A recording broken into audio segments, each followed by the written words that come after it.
Hi అండి.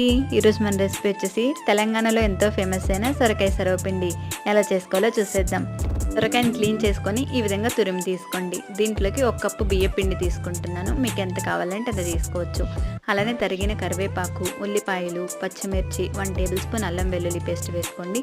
ఒక 30 నిమిషాలు నానబెట్టుకున్న శనగపప్పు, అలానే పల్లీలు వేసుకోవాలి. కొద్దిగా జీలకర్ర, ఉప్పు, పసుపు వేసి బాగా కలుపుకోవాలి. వాటర్ ఏమీ అవసరం లేదు. మీకు కావాలంటే కొద్దిగా వాటర్ యాడ్ చేసుకొని ఇలా ముద్దలా చేసుకోవాలన్నమాట. ఇప్పుడు దీంట్లో నుంచి కొద్దిగా తీసుకుంటున్నాను. ఇలా ముద్దగా తీసుకొని మనం దోశల పెనం ఉంటుంది కదా, దానిపైన ఆయిల్ అప్లై చేసి ఇలా ఒత్తుకోవాలి. రొట్టెలు చేసుకుంటాం కదా ఆ విధంగా. తర్వాత ఇలా హోల్స్ పెట్టుకోవాలంట. ఈ హోల్స్ పెట్టుకోవడం వల్ల క్రిస్పీగా అవుతాయి. ఇప్పుడు దీంట్లోకి ఆయిల్ యాడ్ చేసుకొని 2 వైపులా కాల్చుకోవాలి. చాలామంది ఒకవైపే కాల్చుకుంటుంటారు. 2 వైపులు కాలిస్తే క్రిస్పీగా వస్తాయి.